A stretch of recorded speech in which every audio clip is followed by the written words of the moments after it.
ਸਤਿ ਸ਼੍ਰੀ ਅਕਾਲ ਜੀ। ਤੁਸੀਂ ਦੇਖ ਰਹੇ ਹੋ ਪੰਜਾਬ ਮੇਲ ਯੂਐਸਏ ਟੀਵੀ ਤੇ ਮੈਂ ਸੁਰਪੇ। ਪ੍ਰੋਗਰਾਮ ਖਬਰਨਾਮਾ ਲੈ ਕੇ ਇੱਕ ਵਾਰ ਫਿਰ ਤੋਂ ਹਾਜ਼ਰ ਹੋ ਚੁੱਕੀ ਹਾਂ।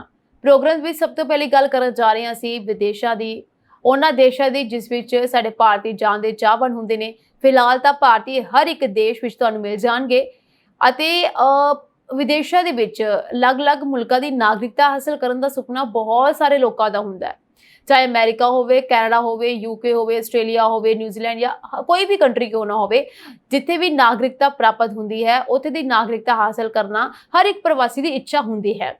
ਪਰ ਹੁਣ ਕਿਤੇ ਨਾ ਕਿਤੇ ਇਹ ਦੇਖਣ ਨੂੰ ਜ਼ਰੂਰ ਮਿਲ ਰਿਹਾ ਹੈ ਕਿ ਦੇਸ਼ ਜੋ ਨੇ, ਯਾਨੀ ਕਿ ਅਲੱਗ-ਅਲੱਗ ਦੇਸ਼ ਨੇ, ਮੁਲਕ ਨੇ, ਹੁਣ ਆਪਣੀ ਇਮੀਗ੍ਰੇਸ਼ਨ ਨਿਯਮਾਂ ਨੂੰ ਸਖਤ ਕਰਦੇ ਜਾ ਰਹੇ ਨੇ। ਚਾਹੇ ਉਹ ਕੈਨੇਡਾ ਹੋਵੇ, ਅਮਰੀਕਾ ਹੋਵੇ, ਆਸਟ੍ਰੇਲੀਆ ਹੋਵੇ, ਹਰ ਇੱਕ ਦੇਸ਼ ਆਪਣੇ ਇਮੀਗ੍ਰੇਸ਼ਨ ਨਿਯਮ ਨੂੰ ਸਖਤ ਕਰ ਰਿਹਾ ਹੈ ਔਰ ਇੱਥੋਂ ਦੀ ਨਾਗਰਿਕਤਾ ਹਾਸਲ ਕਰਨਾ ਹੁਣ ਮੁਸ਼ਕਿਲ ਹੁੰਦਾ ਜਾ ਰਿਹਾ ਹੈ।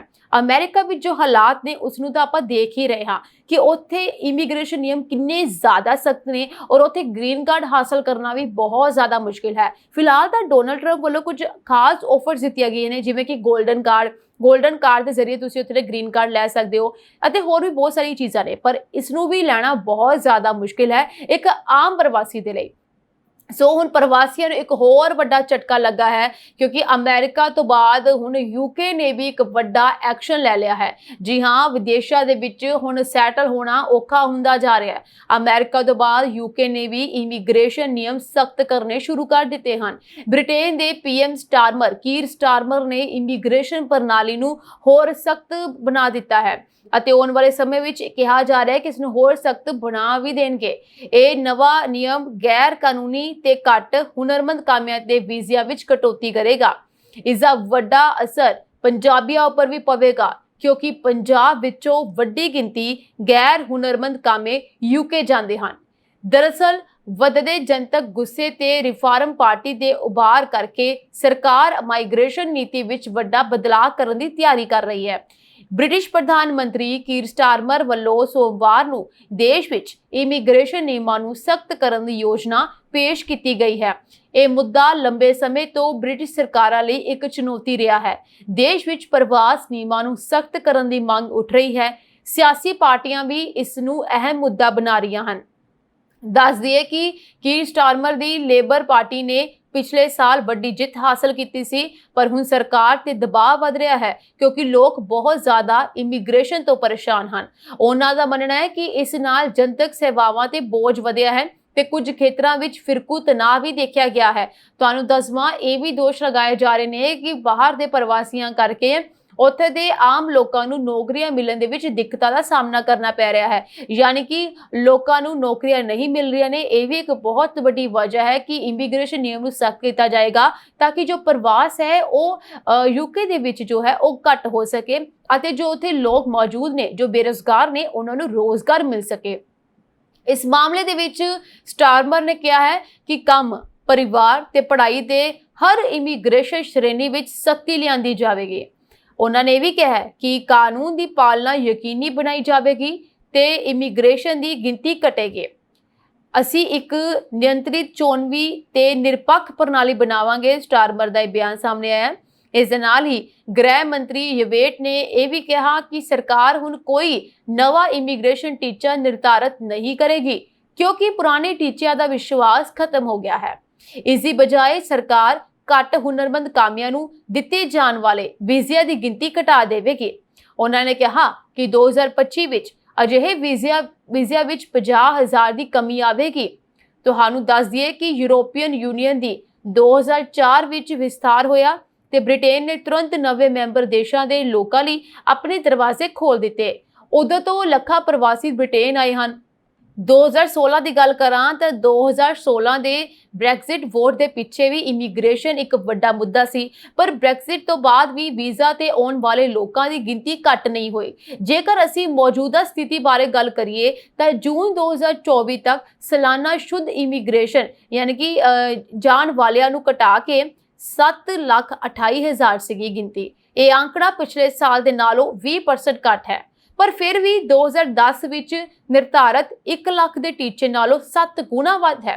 ਪਿਛਲੇ ਸਾਲ 37,000 ਲੋਕ ਛੋਟੀਆਂ ਕਿਸ਼ਤੀਆਂ ਵਿੱਚ ਗੈਰ ਕਾਨੂੰਨੀ ਤੌਰ ਤੇ ਇੰਗਲਿਸ਼ ਚੈਨਲ ਪਾਰ ਕਰਕੇ ਬ੍ਰਿਟੇਨ ਪਹੁੰਚੇ ਸਨ।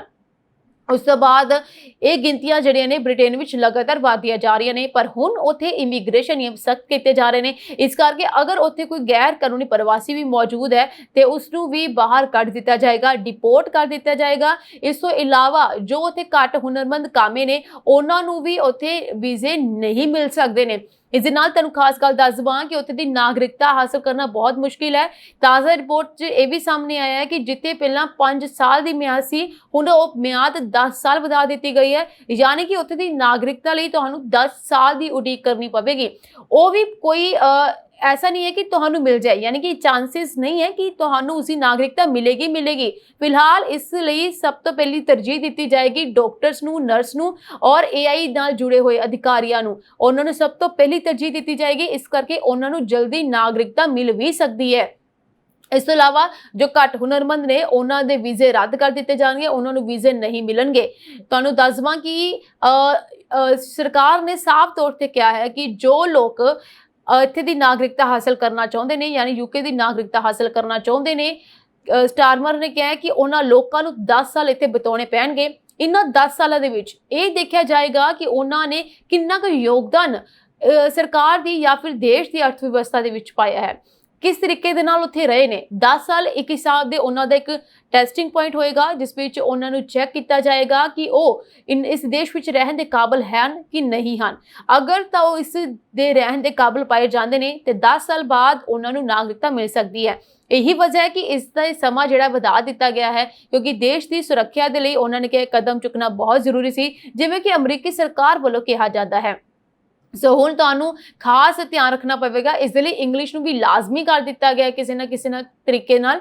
और ये कहा जा रहा है कि इस देश विच हुण रहण वास्ते तुहानूं हुण खास ध्यान रखना पवेगा। फिलहाल UK दे वल्लों जो इमीग्रेशन नियम सख्त किए गए ने, इस दे नाल बहुत सारे प्रवासियों की चिंता तो वधी है, पर जो लोग एक खास श्रेणी में आउंदे ने या फिर मैं कहां एक खास फील्ड ने, जिवें डॉक्टर, नर्स हो गए या AI नाल जुड़े हुए लोग हो गए, उन्हां दे लई किते ना किते थोड़ा सुख दा साह है, क्योंकि उन्हां नूं पहली तरजीह दित्ती जाएगी, क्योंकि उन्हां दा अर्थ व्यवस्था विच एक वड्डा योगदान हुंदा है अते ओह एक वड्डा योगदान भी पाउंदे ने किसी ना किसी काम दे विच। इस करके उन्हां तों इलावा जो बाकी होणगे उन्हां नूं एक लंबा इंतजार करना पवेगा। फिलहाल तो बहुत सारे दे वीजे जिहड़े ने ओह रद्द ही हो जाणगे।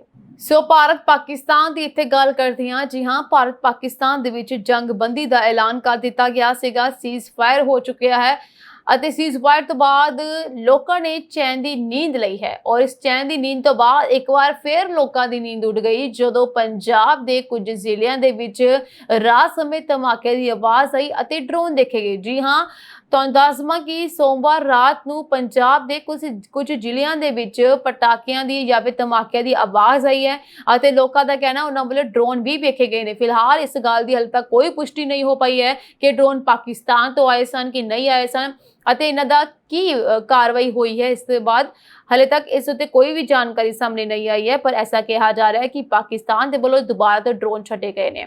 इस तो बाद तुहानूं दस दवां कि बहुत सारी चीज़ां सी उन्हां नूं घटा दिता गया, जिवें कि ਜਿਹੜੀਆਂ पाबंदियां सी उन्होंने हटा दिता गया सीगा। ब्लैकआउट भी बंद कर दिता गया सी, पर इस तो बाद दोबारा तो ब्लैकआउट जिहड़ा है वो लगना शुरू हो गया। और अमृतसर दे विच भी रात वेले ब्लैकआउट होया, हुशियारपुर विच भी ब्लैकआउट जिहड़ा देखा गया, जलंधर के कुछ जिलियां दे विच ब्लैकआउट कर दिता गया सीगा। इस तो पहला सरकार ने जरूर कहा सीगा कि मिशन सिंदूर जिहड़ा है, ऑपरेशन सिंदूर, उसनूं खत्म नहीं किया गया, वो हले भी चल रहा है। इस दे नाल कुछ खास चीज़ां जिवें कि जो पाबंदियां पाकिस्तान के उत्ते लगाईयां गईयां सी वो उसी तरीके नाल जारी है, जिस विच पाकिस्तान नागरिकां दे वीजे रद्द किए गए, वो भी विच शमूलियत करदे इस विच। इस तो इलावा जो सिंधु जल की संधि सी वो भी इत्थे ही रुकी हुई है, यानी कि इन्हां चीज़ां विच कोई बदलाव नहीं है। फिलहाल पंजाब दे विच ब्लैकआउट की स्थिति दोबारा तो पैदा हुई है। पंजाब दे विच बहुत सारे स्कूल कॉलेजिस नूं बंद कर दिता गया सी और जंगबंदी तो बाद यानी कि सीज फायर तो बाद इन्हां नूं दोबारा खोल दिता गया। सो हुण वड्डी खबर ये सामने आ रही है कि जिथे सारे एयरपोर्ट पहला बंद सी ते दोबारा सीज फायर के बाद खोले गए सी, दोबारा तो बंद कर दिते गए ने। पहला 32 एयरपोर्ट बंद किए गए सी, पर हुण जिहड़े ने एयर इंडिया इंडिगो ने 7 शहरों के लिए अपनियां उड़ानां रद्द कर दित्तियां ने। जी हाँ, अगर तुसी हवाई यात्री हो तो सफ़र करन जा रहे हो तो इस तो पहला तुहानूं ये जानकारी हासिल करना बहुत जरूरी है। पहलगाम विच होए अतवादी हमले तो बाद भारत और पाकिस्तान विचकार तनाव वध गया सी। ਇਸ ਤਣਾਅ ਵਿਚਾਲੇ ਕੀ ਮਾਹੌਲ ਸੀ ਤੁਸੀਂ ਚੰਗੀ ਤਰੀਕੇ ਨਾਲ ਜਾਣਦੇ ਹੋ। ਦੋਵਾਂ ਦੇਸ਼ਾਂ ਵਿਚਾਲੇ ਟਕਰਾਅ ਕਾਰਨ ਭਾਰਤ ਦੇ ਕਈ ਹਵਾਈ ਅੱਡੇ ਬੰਦ ਕਰ ਦਿੱਤੇ ਗਏ ਸੀਗੇ। ਸੋ ਜੰਗਬੰਦੀ ਤੋਂ ਬਾਅਦ ਦੋਵਾਂ ਦੇਸ਼ਾਂ ਵਿਚਕਾਰ ਹਵਾਈ ਸੇਵਾਵਾਂ ਪਹਿਲਾਂ ਵਾਂਗ ਸ਼ੁਰੂ ਹੋ ਗਈਆਂ ਨੇ। ਹੁਣ ਸ਼ਾਂਤੀ ਤੋਂ ਬਾਅਦ ਪਾਕਿਸਤਾਨ ਇੱਕ ਵਾਰ ਫਿਰ ਆਪਣੀ ਗਤੀਵਿਧੀਆਂ ਤੋਂ ਬਾਜ਼ ਨਹੀਂ ਆ ਰਿਹਾ ਹੈ, ਜਿਸ ਕਰਕੇ ਇਹ ਫੈਸਲਾ ਲਿਆ ਗਿਆ ਹੈ ਕਿ ਦੁਬਾਰਾ ਤੋਂ ਹਵਾਈ ਯਾਤਰਾ ਜਿਹੜੀ ਹੈ ਉਹ ਬੰਦ ਕਰ ਦਿੱਤੀ ਗਈ ਹੈ। ਜਿਵੇਂ ਤੁਹਾਨੂੰ ਦੱਸਿਆ ਕਿ ਬੀਤੀ ਰਾਤ ਪੰਜਾਬ, ਰਾਜਸਥਾਨ ਅਤੇ ਜੰਮੂ ਦੇ ਕਈ ਇਲਾਕਿਆਂ ਵਿੱਚ ਵੀ ਡਰੋਨ ਦੇਖੇ ਗਏ ਨੇ, ਜਿਸ ਤੋਂ ਬਾਅਦ 에ਅਰਲਾਈਨ ਕੰਪਨੀਆਂ ਚੌਕਸ ਹੋ ਗਈਆਂ ਨੇ ਅਤੇ ਲੋਕਾਂ ਲਈ ਇੱਕ ਨਵੀਂ ਸਲਾਹ ਜਾਰੀ ਕਰ ਦਿੱਤੀ ਹੈ। ਯਾਨੀ ਕਿ ਯਾਤਰੀ ਲਈ ਇੱਕ ਐਡਵਾਈਜ਼ਰੀ ਜਾਰੀ ਕੀਤੀ ਗਈ ਹੈ। ਇੰਡੀਗੋ ਅਤੇ 에ਅਰ ਇੰਡੀਆ ਨੇ ਕਈ ਸ਼ਹਿਰਾਂ ਲਈ ਉਡਾਨਾਂ ਬੰਦ ਕਰ ਦਿੱਤੀਆਂ ਨੇ। ਇਸ ਦੇ ਨਾਲ ਹੀ ਪੰਜਾਬ ਦੇ ਕਈ ਸਕੂਲ ਅਤੇ ਕਾਲਜ ਅੱਜ ਬੰਦ ਕਰ ਦਿੱਤੇ ਗਏ ਨੇ, ਜੋ ਕਿ ਪਹਿਲਾਂ ਖੋਲ੍ਹਣ ਦਾ ਐਲਾਨ ਕਰ ਦਿੱਤਾ ਗਿਆ ਸੀ। ਇਸ ਤੋਂ ਇਲਾਵਾ ਕੱਲ ਰਾਤ ਵੀ ਕਈ ਇਲਾਕਿਆਂ ਵਿੱਚ ਬਲੈਕਆਊਟ ਹੋਇਆ। ਸੋ 에ਅਰ ਇੰਡੀਆ ਨੇ 13 ਮਈ ਨੂੰ ਜੰਮੂ, ਅੰਮ੍ਰਿਤਸਰ, ਚੰਡੀਗੜ੍ਹ, ਲੇਹ, ਸ਼੍ਰੀਨਗਰ ਸਮੇਤ 8 ਸ਼ਹਿਰਾਂ ਤੋਂ ਆਉਣ ਜਾਣ ਵਾਲੀਆਂ ਸਾਰੀਆਂ ਉਡਾਨਾਂ ਰੱਦ ਕਰ ਦਿੱਤੀਆਂ। ਕੰਪਨੀ ਨੇ ਸੁਰੱਖਿਆ ਦਾ ਹਵਾਲਾ ਦਿੰਦੇ ਹੋਏ ਇੱਕ ਐਡਵਾਈਜ਼ਰੀ ਜਾਰੀ ਕੀਤੀ ਹੈ। ਕੰਪਨੀ ਨੇ ਕਿਹਾ ਹੈ ਕਿ ਹਾਲੀਆ ਘਟਨਾਕ੍ਰਮ ਦੇ ਮੱਦੇਨਜ਼ਰ ਜੰਮੂ, ਲੇਹ, ਜੋਧਪੁਰ, ਅੰਮ੍ਰਿਤਸਰ, ਭੁਜ, ਜਾਮਨਗਰ, ਚੰਡੀਗੜ੍ਹ ਅਤੇ ਰਾਜਕੋਟ ਤੋਂ ਆਉਣ ਜਾਣ ਵਾਲੀਆਂ ਉਡਾਨਾਂ ਰੱਦ ਰਹਿਣਗੀਆਂ। ਇਸ ਦੇ ਨਾਲ ਹੀ ਯਾਤਰੀਆਂ ਨੂੰ ਸਲਾਹ ਦਿੱਤੀ ਗਈ ਹੈ ਕਿ ਉਹ ਫਲਾਈਟ ਸਟੇਟਸ, ਰੀਬੁਕਿੰਗ, ਰਿਫੰਡ ਲਈ 에ਅਰਲਾਈਨ ਦੇ ਹੈਲਪਲਾਈਨ ਨੰਬਰ ਤੇ ਕਾਲ ਕਰ ਸਕਦੇ ਨੇ। ਇੰਡੀਗੋ ਨੇ 13 ਮਈ ਨੂੰ 8 ਰਾਜਾਂ ਦੇ ਜਿਹੜੇ ਨੇ ਹਵਾਈ ਯਾਤਰਾ ਰੋਕ ਦਿੱਤੀ ਹੈ।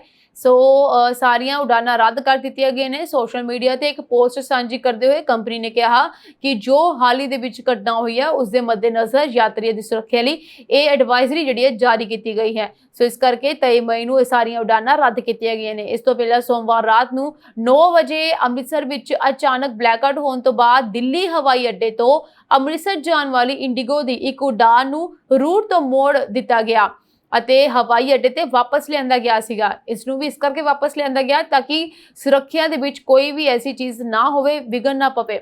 ਇਸ ਕਰਕੇ ਯਾਤਰੀਆਂ ਦੀ ਸੁਰੱਖਿਆ ਲਈ ਇਸ ਹਵਾਈ ਜਹਾਜ਼ ਨੂੰ ਵਾਪਸ ਜਿਹੜਾ ਕਿ ਹੈ ਦਿੱਲੀ ਹਵਾਈ ਅੱਡੇ ਤੇ ਮੋੜ ਦਿੱਤਾ ਗਿਆ ਸੀਗਾ। ਸੋ ਕੱਲ ਰਾਤ ਪ੍ਰਧਾਨ ਮੰਤਰੀ ਮੋਦੀ ਦੇ ਰਾਸ਼ਟਰ ਨੂੰ ਸੰਬੋਧਨ ਤੋਂ ਬਾਅਦ ਪਾਕਿਸਤਾਨ ਨੇ ਫਿਰ ਇੱਕ ਘਿਨੌਣਾ ਕੰਮ ਕੀਤਾ ਹੈ। ਫਿਲਹਾਲ ਤੁਹਾਨੂੰ ਦੱਸ ਦੇਵਾਂ ਕਿ ਇਸ ਦੀ ਕੋਈ ਹਲੇ ਪੁਸ਼ਟੀ ਨਹੀਂ ਹੈ ਕਿ ਪਾਕਿਸਤਾਨ ਦੇ ਵੱਲੋਂ ਹੀ ਇਹ ਕੰਮ ਕੀਤਾ ਗਿਆ ਸੀ। ਸਰਹੱਦੀ ਇਲਾਕਿਆਂ ਵਿੱਚ ਕਈ ਥਾਵਾਂ ਤੇ ਡਰੋਨ ਦੇਖੇ ਗਏ, ਹਾਲਾਂਕਿ ਬਾਅਦ ਵਿੱਚ ਸਥਿਤੀ ਆਮ ਹੋ ਗਈ ਸੀਗੀ। ਕਈ ਜਗ੍ਹਾ ਤੇ ਸਾਇਰਨ ਵੀ ਵੱਜਣੇ ਸ਼ੁਰੂ ਹੋ ਚੁੱਕੇ ਸੀਗੇ। ਦੂਸਰੇ ਪਾਸੇ ਪੰਜਾਬ ਵਿੱਚ ਭਾਰਤ ਪਾਕਿਸਤਾਨ ਤਣਾਅ ਦੇ ਮੱਦੇਨਜ਼ਰ ਕਿਸੇ ਵੀ ਤਰ੍ਹਾਂ ਦੀ ਐਮਰਜੈਂਸੀ ਨਾਲ ਨਜਿੱਠਣ ਲਈ ਸਿਵਲ ਡਿਫੈਂਸ ਐਕਟ 1968 ਤਹਿਤ ਮੌਕ ਡਰਿਲਸ ਕੀਤੇ ਜਾ ਰਹੇ ਹਨ। ਅਜਿਹੀ ਸਥਿਤੀ ਵਿੱਚ ਅੰਮ੍ਰਿਤਸਰ ਦੇ ਸਾਰੇ ਵਿਦਿਅਕ ਅਦਾਰੇ ਮੰਗਲਵਾਰ ਨੂੰ ਵੀ ਬੰਦ ਕੀਤੇ ਗਏ। ਇਸ ਤਰ੍ਹਾਂ ਤਰਨਤਾਰਨ ਦੇ ਡੀਈਓ ਨੇ ਕਿਹਾ ਕਿ ਤਰਨਤਾਰਨ ਜ਼ਿਲ੍ਹੇ ਦੇ ਸਾਰੇ ਸਰਕਾਰੀ ਸਹਾਇਤਾ ਪ੍ਰਾਪਤ ਅਤੇ ਪ੍ਰਾਈਵੇਟ ਸਕੂਲ ਨੂੰ ਵੀ 13 ਮਈ ਨੂੰ ਬੰਦ ਕਰ ਦਿੱਤਾ ਗਿਆ। ਇਸ ਦੇ ਨਾਲ ਹੀ ਪਠਾਨਕੋਟ, ਫਿਰੋਜ਼ਪੁਰ ਅਤੇ ਫਾਜ਼ਿਲਕਾ ਦੇ ਵਿਦਿਅਕ ਅਦਾਰੇ ਵੀ ਮੰਗਲਵਾਰ ਨੂੰ ਬੰਦ ਰਹੇ ਨੇ। ਫਿਰੋਜ਼ਪੁਰ ਅਤੇ ਫਾਜ਼ਿਲਕਾ ਦੇ ਜ਼ਿਲ੍ਹਾ ਪ੍ਰਸ਼ਾਸਨ ਨੇ ਵੀ ਵਿਦਿਅਕ ਸੰਸਥਾਵਾਂ ਬੰਦ ਰੱਖਣ ਦਾ ਫੈਸਲਾ ਕੀਤਾ। ਗੁਰਦਾਸਪੁਰ ਜ਼ਿਲ੍ਹਾ ਪ੍ਰਸ਼ਾਸਨ ਨੇ ਵਿਦਿਅਕ ਸੰਸਥਾਵਾਂ ਖੋਲ੍ਹਣ ਦਾ ਐਲਾਨ ਕੀਤਾ ਹੈ। ਸੋ ਦੂਸਰੇ ਪਾਸੇ ਭਾਰਤ ਅਤੇ ਪਾਕਿਸਤਾਨ ਵਿਚਕਾਰ ਦੇਰ ਰਾਤ ਜੰਗਬੰਦੀ ਦੇ ਬਾਵਜੂਦ ਅੰਮ੍ਰਿਤਸਰ ਦੇ ਨਿਊ ਅੰਮ੍ਰਿਤਸਰ ਵਿੱਚ ਡਰੋਨ ਦੇਖੇ ਗਏ, ਜਿਸ ਕਾਰਨ ਜ਼ਿਲ੍ਹਾ ਪ੍ਰਸ਼ਾਸਨ ਨੇ ਰਾਤ 9 ਵਜੇ ਅੰਮ੍ਰਿਤਸਰ ਵਿੱਚ ਬਲੈਕਆਊਟ ਕਰ ਦਿੱਤਾ। ਹਾਲਾਂਕਿ ਹੁਣ ਤੱਕ ਕਿਸੇ ਵੀ ਪ੍ਰਸ਼ਾਸਨਿਕ ਜਾਂ ਪੁਲਿਸ ਅਧਿਕਾਰੀ ਨੇ ਡਰੋਨ ਦੀ ਆਵਾਜਾਈ ਦੀ ਪੁਸ਼ਟੀ ਨਹੀਂ ਕੀਤੀ ਹੈ, ਪਰ ਨਿਊ ਅੰਮ੍ਰਿਤਸਰ ਦੇ ਲੋਕ ਕਹਿੰਦੇ ਹਨ ਕਿ ਇੱਥੇ ਇੱਕ ਡਰੋਨ ਦੇਖਿਆ ਗਿਆ ਹੈ। ਉਧਰ ਹੀ ਜਲੰਧਰ ਦੇ ਵਿੱਚ ਵੀ ਹਾਲਾਤ ਕੁਝ ਅਜਿਹੇ ਦੇਖਣ ਨੂੰ ਮਿਲੇ ਜਿੱਥੇ ਲੋਕਾਂ ਨੇ ਕਿਹਾ ਕਿ ਉਹਨਾਂ ਨੇ ਧਮਾਕੇ ਦੀ ਆਵਾਜ਼ਾਂ ਵੀ ਸੁਣੀਆਂ ਨੇ ਤੇ ਕੁਝ ਡਰੋਨ ਵੀ ਦੇਖੇ ਨੇ। ਇਸ ਕਰਕੇ ਜਲੰਧਰ ਦੇ ਵੀ ਕੁਝ ਇਲਾਕਿਆਂ ਨੂੰ ਬਲੈਕਆਊਟ ਕਰ ਦਿੱਤਾ ਗਿਆ ਸੀਗਾ, ਜਿਸ ਤੋਂ ਬਾਅਦ ਲੋਕਾਂ ਦੇ ਮਨ ਵਿੱਚ ਫਿਰ ਤੋਂ ਇੱਕ ਡਰ ਤੇ ਸਹਿਮ ਵਾਲਾ ਮਾਹੌਲ ਪੈਦਾ ਹੋ ਚੁੱਕਿਆ ਸੀਗਾ। ਫਿਲਹਾਲ ਲੋਕਾਂ ਨੂੰ ਇਹ ਅਪੀਲ ਕੀਤੀ ਗਈ ਹੈ ਕਿ ਸ਼ਾਂਤ ਰਹਿਣ, ਪੈਨਿਕ ਨਾ ਹੋਣ। ਕਿਸੇ ਵੀ ਤਰੀਕੇ ਦੀ ਕਾਰਵਾਈ ਜੋ ਹੋਏਗੀ ਬੰਦ ਦੀ ਕਾਰਵਾਈ ਕੀਤੀ ਜਾਵੇਗੀ। ਇਸ ਵਿੱਚ ਲੋਕਾਂ ਨੂੰ ਕੋਈ ਵੀ ਘਬਰਾਉਣ ਦੀ ਜ਼ਰੂਰਤ ਨਹੀਂ ਹੈ। ਸੋ ਭਾਰਤ ਅਤੇ ਪਾਕਿਸਤਾਨ ਦੇ ਵਿੱਚ ਚੱਲੀ ਇਸ ਜੰਗ ਵਿੱਚ ਜੋ ਕਿ ਵੱਡਾ ਰੂਪ ਲੈ ਸਕਦੀ ਸੀ, ਪਰ ਇਸ ਜੰਗ ਨੇ ਵੱਡਾ ਰੂਪ ਨਹੀਂ ਲਿਆ ਅਤੇ ਇਸ ਛੋਟੀ ਜੰਗ ਦੇ ਵਿੱਚ ਵੀ ਭਾਰਤ ਦੇ ਉੱਤੇ ਪਾਕਿਸਤਾਨ ਨੇ 15 ਲੱਖ ਸਾਈਬਰ ਅਟੈਕ ਕੀਤੇ ਨੇ। ਔਰ ਭਾਰਤ ਦੇ ਉੱਤੇ ਹੋਏ ਹਮਲਿਆਂ ਦੇ ਵਿੱਚ ਇੱਕ ਹੈਰਾਨ ਕਰਨ ਵਾਲੀ ਗੱਲ ਇਹ ਸਾਹਮਣੇ ਆਈ ਹੈ ਕਿ 15 ਲੱਖ ਸਾਈਬਰ ਅਟੈਕ ਦੇ ਵਿੱਚੋਂ ਪਾਕਿਸਤਾਨ ਦੇ ਬਹੁਤ ਸਾਰੇ ਐਸੇ ਅਟੈਕ ਜੋ ਨੇ ਫੇਲ ਹੋ ਚੁੱਕੇ ਨੇ। ਸੋ ਬਹੁਤ ਇੱਕ ਮਾੜੀ ਗੱਲ ਹੈ ਪਾਕਿਸਤਾਨ ਦੇ ਲਈ। 22 ਅਪ੍ਰੈਲ ਨੂੰ ਜੰਮੂ ਕਸ਼ਮੀਰ ਦੇ ਪਹਿਲਗਾਮ 'ਚ ਭਿਆਨਕ ਅੱਤਵਾਦੀ ਹਮਲੇ ਤੋਂ ਬਾਅਦ ਭਾਰਤੀ ਸਾਈਬਰ ਸੁਰੱਖਿਆ ਏਜੰਸੀਆਂ ਨੂੰ ਵੱਡੇ ਪੱਧਰ ਤੇ ਸਾਈਬਰ ਹਮਲਿਆਂ ਦਾ ਸਾਹਮਣਾ ਕਰਨਾ ਪਿਆ, ਕਿਉਂਕਿ ਉਸ ਤੋਂ ਬਾਅਦ ਬਹੁਤ ਸਾਰੇ ਐਸੇ ਸਾਈਬਰ ਅਟੈਕ ਦੀ ਖਬਰਾਂ ਸਾਹਮਣੇ ਆਉਣ ਲੱਗ ਗਈਆਂ ਸੀ। ਪਾਕਿਸਤਾਨ, ਬੰਗਲਾਦੇਸ਼ ਤੇ ਪੱਛਮੀ ਏਸ਼ੀਆਈ ਦੇਸ਼ਾਂ ਤੋਂ ਪਾਕਿਸਤਾਨ ਸਮਰਥਿਤ ਹੈਕਰ ਸਮੂਹਾਂ ਵੱਲੋਂ 15 ਲੱਖ ਤੋਂ ਵੱਧ ਵਾਰ ਭਾਰਤੀ ਸਾਈਟਾਂ ਨੂੰ ਹੈਕ ਕਰਨ ਦੀਆਂ ਕੋਸ਼ਿਸ਼ਾਂ ਕੀਤੀਆਂ ਗਈਆਂ ਸੀਗੀਆਂ।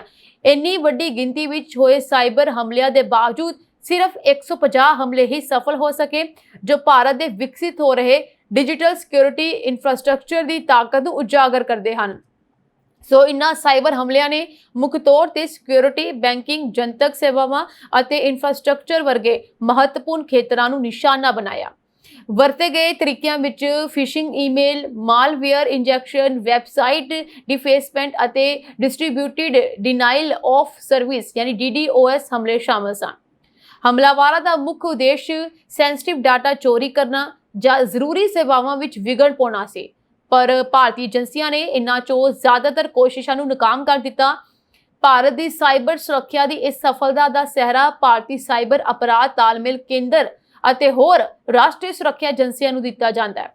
ਇਨ੍ਹਾਂ ਸੰਸਥਾਵਾਂ ਨੇ ਰੀਅਲ ਟਾਈਮ ਖਤਰੇ ਦੀ ਨਿਗਰਾਨੀ ਵਿੱਚ ਸੁਧਾਰ ਕੀਤਾ, ਸਾਈਬਰ ਸੁਰੱਖਿਆ ਪ੍ਰੋਟੋਕੋਲ ਨੂੰ ਵਧਾਇਆ ਅਤੇ ਵਿਭਾਗਾਂ ਨੂੰ ਇੰਟੈਲੀਜੈਂਸ ਸ਼ੇਅਰਿੰਗ ਮੈਕੈਨਿਜ਼ਮ ਨੂੰ ਮਜ਼ਬੂਤ ਕੀਤਾ ਹੈ, ਜੋ ਕਿ ਬੜੀ ਮਾਣ ਵਾਲੀ ਗੱਲ ਵੀ ਹੈ। ਸੋ ਮਾਹਰ ਜਿਹੜੇ ਨੇ ਇਨ੍ਹਾਂ ਸਾਈਬਰ ਹਮਲਿਆਂ ਨੂੰ ਹਾਈਬ੍ਰਿਡ ਯੁੱਧ ਦੀ ਇੱਕ ਵਿਆਪਕ ਰਣਨੀਤੀ ਦਾ ਹਿੱਸਾ ਮੰਨਦੇ ਹਨ, ਜਿੱਥੇ ਰਵਾਇਤੀ ਫੌਜੀ ਕਾਰਵਾਈ ਦੀ ਬਜਾਏ ਡਿਜੀਟਲ ਸਾਧਨਾਂ ਰਾਹੀਂ ਭਾਰਤ ਦਾ ਮਾਹੌਲ ਖਰਾਬ ਕਰਨ ਲਈ ਵਰਤਿਆ ਜਾਂਦਾ ਹੈ। ਭਾਰਤ ਸਰਕਾਰ ਲਗਾਤਾਰ ਚੌਕਸ ਰਹਿੰਦੀ ਹੈ ਅਤੇ ਅਜਿਹੇ ਖਤਰਿਆਂ ਦਾ ਮੁਕਾਬਲਾ ਕਰਨ ਲਈ ਆਪਣੀਆਂ ਸਾਈਬਰ ਸਮਰੱਥਾਵਾਂ ਨੂੰ ਹੋਰ ਵਧਾ ਰਹੀ ਹੈ।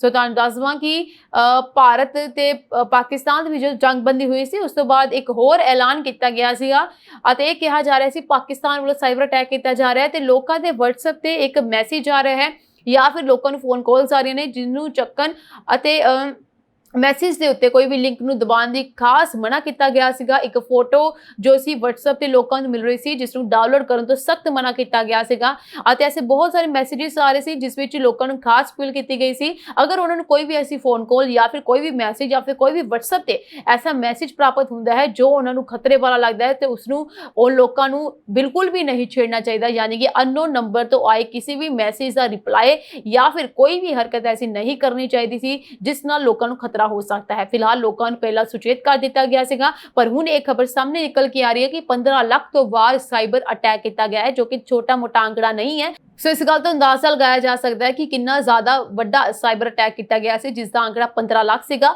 ਔਰ ਜਿਸ ਵਿੱਚ ਸਿਰਫ 150 ਹੀ ਸਫਲ ਹੋ ਸਕੇ ਔਰ ਬਾਕੀ ਸਾਰੇ ਅਸਫਲ ਰਹੇ।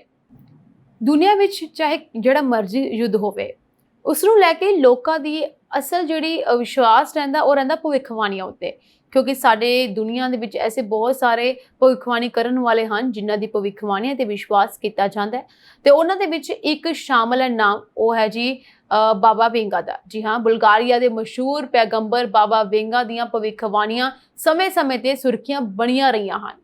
ਭਾਰਤ ਪਾਕਿਸਤਾਨ ਦੇ ਯੁੱਧ ਨੂੰ ਲੈ ਕੇ ਵੀ ਉਹਨਾਂ ਨੇ ਆਪਣੀ ਭਵਿੱਖਬਾਣੀ ਕੀਤੀ ਸੀ ਤੇ ਇਹ ਲੱਗਦਾ ਸੀ ਕਿ ਉਹਨਾਂ ਦੀ ਭਵਿੱਖਬਾਣੀ ਜੋ ਹੈ ਸੱਚ ਹੋ ਗਈ ਹੈ। ਉਹਨਾਂ ਦੀਆਂ ਕਈ ਭਵਿੱਖਬਾਣੀਆਂ ਜਿਵੇਂ ਕਿ COVID-19 ਮਹਾਮਾਰੀ ਅਤੇ ਕੁਦਰਤੀ ਆਫਤਾਂ ਬਾਰੇ ਸਹੀ ਸਾਬਤ ਹੋਈਆਂ ਨੇ। ਹੁਣ ਇੱਕ ਹੋਰ ਭਵਿੱਖਬਾਣੀ ਸਾਹਮਣੇ ਆਈ ਹੈ ਜੋ ਭਾਰਤ ਅਤੇ ਪਾਕਿਸਤਾਨ ਵਿਚਕਾਰ ਵੱਧਦੇ ਤਣਾਅ ਅਤੇ ਸੰਭਾਵਿਤ ਯੁੱਧ ਨਾਲ ਸੰਬੰਧਿਤ ਹੈ। ਕੀ ਇਹ ਸੱਚ ਹੋ ਸਕਦਾ ਹੈ ਕਿ ਅਸੀਂ ਸੱਚਮੁੱਚ ਯੁੱਧ ਦੀ ਕਗਾਰ ਤੇ ਹਾਂ? ਕਿਉਂਕਿ ਇਸ ਟਾਈਮ ਤਾਂ ਸੀਜ਼ਫਾਇਰ ਹੋ ਚੁੱਕਿਆ ਹੈ, ਦੋਨਾਂ ਦੇਸ਼ਾਂ ਵਿੱਚ ਸਹਿਮਤੀ ਹੋ ਚੁੱਕੀ ਹੈ ਕਿ ਇਸ ਦੇ ਬਾਵਜੂਦ ਵੀ ਯੁੱਧ ਹੋ ਸਕਦਾ ਹੈ। ਸੋ ਹੁਣ ਜਾਣਦੇ ਹਾਂ ਕਿ ਬਾਬਾ ਵੇਂਗਾ ਨੇ ਇਸ ਬਾਰੇ ਕੀ ਕਿਹਾ ਸੀ। ਇਸ ਸਥਿਤੀ ਦਾ ਸਾਡੇ ਭਵਿੱਖ ਤੇ ਕੀ ਪ੍ਰਭਾਵ ਪੈ ਸਕਦਾ ਹੈ? ਬਾਬਾ ਵੇਂਗਾ ਨੇ ਇਸ ਬਾਰੇ ਗੱਲ ਕਹੀ ਹੈ। ਇੱਕ ਵਿਨਾਸ਼ਕਾਰੀ ਯੁੱਧ ਵੱਲ ਕਦਮ, ਬਾਬਾ ਵੇਂਗਾ ਦੀ ਭਵਿੱਖਬਾਣੀ ਸੀ ਇਹ। ਬਾਬਾ ਵੇਂਗਾ ਨੇ 2025 ਦੇ ਆਸ-ਪਾਸ ਇੱਕ ਗੰਭੀਰ ਅਤੇ ਵਿਨਾਸ਼ਕਾਰੀ ਯੁੱਧ ਹੋਣ ਦੀ ਭਵਿੱਖਬਾਣੀ ਕੀਤੀ ਸੀ, ਜਿਸ ਵਿੱਚ ਦੋਵਾਂ ਦੇਸ਼ਾਂ ਵਿਚਕਾਰ ਇੱਕ ਵੱਡਾ ਟਕਰਾਅ ਹੋਵੇਗਾ। ਇਹ ਕਿਹਾ ਗਿਆ ਸੀ ਉਹਨਾਂ ਦੇ ਅਨੁਸਾਰ ਇਸ ਯੁੱਧ ਵਿੱਚ ਦੋਵਾਂ ਦੇਸ਼ਾਂ ਨੂੰ ਭਾਰੀ ਨੁਕਸਾਨ ਹੋਵੇਗਾ ਅਤੇ ਪੂਰੀ ਦੁਨੀਆ ਨੂੰ ਪ੍ਰਭਾਵਿਤ ਕਰੇਗਾ। ਭਾਰਤ ਅਤੇ ਪਾਕਿਸਤਾਨ ਦੇ ਸਬੰਧਾਂ ਵਿੱਚ ਇਸ ਸਮੇਂ ਜੋ ਤਣਾਅ ਅਤੇ ਖਟਾਸ ਵੱਧ ਰਹੀ ਹੈ, ਖਾਸ ਕਰਕੇ ਹਾਲ ਹੀ ਵਿੱਚ ਹੋਏ ਪਹਿਲਗਾਮ ਅੱਤਵਾਦੀ ਹਮਲੇ ਤੋਂ ਬਾਅਦ ਇਸ ਭਵਿੱਖਬਾਣੀ ਬਾਰੇ ਚਿੰਤਾ ਨੂੰ ਹੋਰ ਵਧਾ ਰਹੀ ਹੈ।